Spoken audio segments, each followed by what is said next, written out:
Boss, kaya mo bang hamunin si Manny Pacquiao ng suntukan? Sabihin mo sa kanya, siya maghamon, darating ako. Eh bakit yung nanay ni Pacquiao mas masahol pa sa baluga?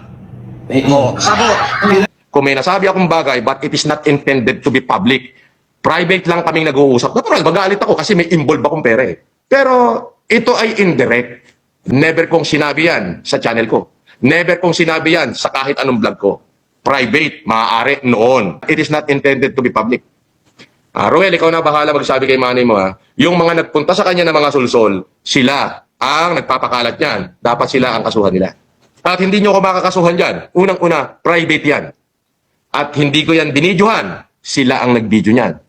Bunga nga rin, tahiin ko pa ito. Kalingkingan ko lang yung tapang yan eh. Kukontrol din ako. Doon narinig ko yung pati mama ko.